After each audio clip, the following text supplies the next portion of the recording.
On my birthday, Tomas made an excuse about an urgent work matter and left me alone in the hospital with a high fever.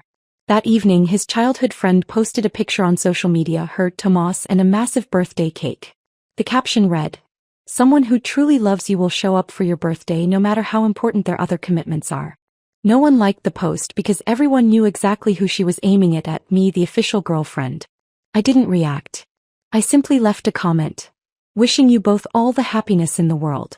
When Tomas left me at the hospital, my fever was burning at 102 F. I didn't make a fuss. I waited, convinced that once he finished his work emergency he would come back to celebrate my birthday with me. I waited all night. What I got instead was a new photo on social media, Jessica's post. In the picture, Tomas stood beside her, a towering 3-tier cake between them. Her caption read, "Someone who truly loves you will show up for your birthday no matter what." I called Tomas immediately, furious. He sighed. Jessica had an episode. She wasn't in a good place emotionally. I had to be there for her. She's like a sister to me.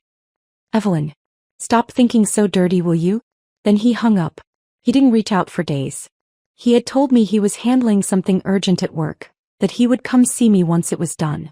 Meanwhile, my fever refused to break, lingering for days. But my mind had never been clearer. I started to question everything.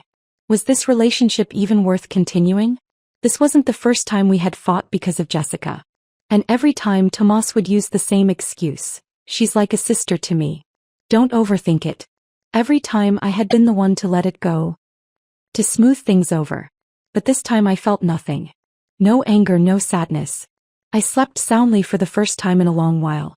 Maybe because I wasn't the one reaching out, Tomas finally called me first. "I'll pick you up from the hospital this afternoon." "No need. I can take a cab." For the first time he was offering me an olive branch. And for the first time, I didn't take it. I didn't even check my phone. I simply lay back down and went back to sleep. I packed my things in silence and took a cab home. Tomas wasn't back yet. I didn't call to ask where he was. I didn't remind him to come home. Instead, I cooked myself a simple meal, ate, showered, and went to bed early. No waiting. No worrying. And I slept like a baby. The next morning I woke to the sound of the door unlocking. Tomas stepped into my room. "Evelyn." I turned over lazily. "Tomas, you're back." I didn't throw myself into his arms like I used to. Instead, I just rolled over and went back to sleep. He stood there for a moment before speaking. "Jessica had another episode last night. I was worried about her, so I stayed a little longer." "Sorry, babe." My tone was light and different. He frowned. "I know you're mad, but Jessica really needed me." I let out a soft chuckle and met his eyes. "But, don't worry. I don't mind. A brother taking care of his sister, that's perfectly normal, isn't it?" He fell silent. After a beat he sighed. "Evelyn, I know I've been neglecting you lately, Tomas. You should get some rest." "I'm going back to sleep." I cut him off, closed my eyes and shut him out completely. Tomas stood there, visibly frustrated. He had never seen me like this before. When I woke up, the dining table was covered with food. Tomas had cooked. That was new. I used to beg him to cook for me. Every time he'd wave me off impatiently. "Evelyn, do you really have to eat food I make? You're not a child, just cook for yourself." I'm exhausted from work. Yet, no matter how exhausted he was, he always had time to rush to Jessica's place and cook her a feast the second she called. So it was never about being too tired. He just didn't want to cook for me. "Evelyn, I made lemon fish. Your favorite. Go freshen up and eat." Thanks for the effort." When I came back, he had already set the table for me. That had never happened before. He even picked out the fish and placed it on my plate. "More, Evelyn." I smiled, picked up the piece of fish and set it aside. "I've never liked fish," I said lightly. "Jessica does. You must mixed us up." "But you used to." Tomas stared at me, stunned. I ignored him and focused on peeling my shrimp, eating at my own pace. Every time we went out to eat, Tomas would order fish. Not because I liked it, because I didn't. But since he always made a show of thoughtfully ordering for me, I pretended to enjoy it, finishing every last bite. A phone call interrupted our meal. Tomas shot up from his seat, visibly tense. "Evelyn, I can't stay. Jessica's having another episode." "Go ahead. It's fine. He's more important." I kept my head down, focused on my food, never bothering to look at his expression. Every time Tomas and I had a moment to truly talk, Jessica would pull the same stunt, luring him away. And every time Tomas knew exactly what she was doing, yet he still played along. After I finished eating, I packed up the leftovers, storing them neatly in the fridge. I took a few more days off to recover. Then, at Susan's relentless urging, I finally returned to work. She greeted me with a transfer notice in hand. "Evelyn, are you really not considering the Manhattan headquarters? The opportunities there are leagues beyond what we have here." I had turned her down countless times before. Manhattan's too far. I'd get homesick. The truth was, I had been afraid. Afraid that if I left, if I moved too far away from Tomas, he'd forget about me entirely. I used to imagine if I really went to Manhattan, would Tomas miss me? Would he be heartbroken? But now, I doubted it. I had waited for years, believing we were building a future together. Yet Tomas had never once mentioned marriage. Whenever the topic came up, he always brushed it off. "Evelyn, I'm just not ready yet. Once my career stabilizes, I promise I'll propose." But thinking about it now, I finally saw the truth. I had wasted enough time. I took a deep breath. "Susan, I've made up my mind. I'm going to Manhattan." Susan blinked in surprise. "Wait, seriously? You're finally ready to let go of Tomas?" I smiled and shook my head. "I just want to broaden my horizons." That evening, Lucy called, dragging me out for drinks. I agreed. Ever since I got together with Tomas, I had barely seen my friends. Lucy slung an arm around me, laughing. "That's the spirit. You need to cut loose once in a while." We drank late into the night and I ended up crashing at her place. When I woke up, my phone was flooded with missed calls and messages from Tomas. I called him back. He picked up instantly, his voice sharp with irritation. "Evelyn, where the hell have you been? I called you all night. You've never stayed out all night before." I yawned, stretching lazily. "I was out drinking with Lucy. Got tired, so I stayed over." "Evelyn, what kind of attitude is that? Do you have any idea how worried I was?" I could practically see his scowl through the phone. Funny, because I remembered all the nights I stayed up waiting for him. The nights he went out drinking only to end up passed out at Jessica's place. I had called him over and over, sent message after message. And in the end, all I got was a casual, "Why are you making such a big deal out of this?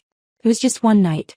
So I smiled and said, "Tomas, why are you making such a big deal out of this? It was just one night. Fine. Just come home." His tone softened. "We'll pick you up. Let's go grab something to eat." "Sure." I waited outside Luce's place. Taxi after taxi passed by.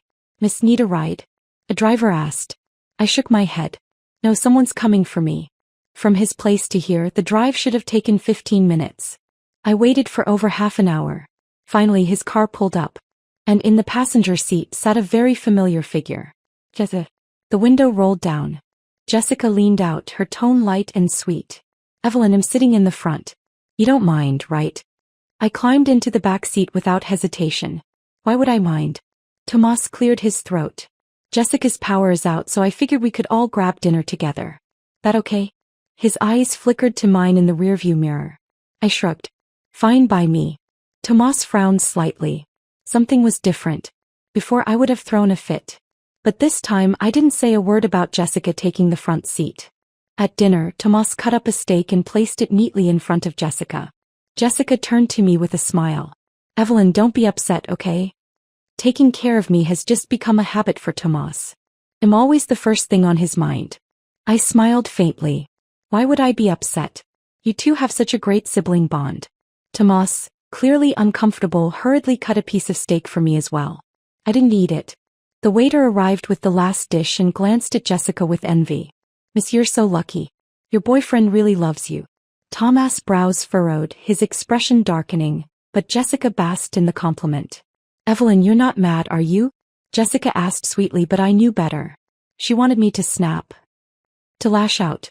But I wouldn't give her the satisfaction. Why would I be mad? You two look great together. I smiled as if none of this had anything to do with me and continued eating. Jessica sighed theatrically. "It's such a pity. If I hadn't fallen ill back then, maybe Tomas and I would have." "Jessica." Tomas snapped, his expression darkening. Jessica immediately looked wounded, tears welling up. "I'm sorry, Tomas. I shouldn't have come. I'll leave." She covered her face, feigning distress. Tomas hesitated, casting me a conflicted glance. Go after her, I said, taking a sip of my drink. Make sure she's okay. He shot up from his seat. We'll be back soon. We'll take you home later. All right. I enjoyed my dinner at a leisurely pace, savoring every bite. I knew Tomas wouldn't be coming back. Sure enough, as soon as I got home, my phone rang. Evelyn, where are you? I'm home. My tone was calm. I told you Idaho drive you back. There was a hint of reproach in his voice. I figured you wouldn't come, so I took a cab. I remembered all the times I had asked him to pick me up and he would brush me off, irritated. Why can't you just go home by yourself? Can't you see how busy I am? This time he was the one left in silence. I hung up without another word and went on with my night, applying a face mask as if nothing had happened. As expected, Tomas didn't come home that night. But I still slept soundly. Surprisingly, when I woke up, Tomas had already made breakfast. You're up. Come eat. Tomas cooking so frequently was a rare sight. I sipped my coffee and he stared at me, troubled. Evelyn, do you know what time I got back last night? I shook my head. No. Why? Before, if he was out past 10, I would always call, asking when he'd be home. But lately I hadn't called or texted once. I hadn't even cared if he smoked an entire pack of cigarettes at home. All I said was, you should smoke outside. The smell's too strong. Sometimes I didn't even acknowledge him at all. Tomas shifted uncomfortably as if something was slipping through his fingers. Evelyn, we're adults. If you're upset, just say it. Don't act like this. He finally cracked. I finished my last bite, set my utensils down and stood up. I have nothing to say. I'm full. Time for work. I'll drive you. For the first time, he offered to take me to the office. I remembered how I used to beg him to drop me off. And he would always refuse. Jessica needs me to take her. She's sick, she has no choice. You do. Why can't you just be more understanding? I smiled faintly. All right. Thanks. Tomas studied me as we walked to the car. Evelyn, you've changed. His voice trailed off. He didn't finish his sentence, but I could tell he felt it. The distance. The unfamiliarity. He opened the front passenger door for me out of habit. I walked past him and slid into the back seat. He froze. Evelyn, why are you sitting back there? I chuckled. Does it matter? I used to fight him over this. Why does Jessica always get the front seat? I'm your girlfriend. And he would sigh, exhausted. Are you seriously jealous over something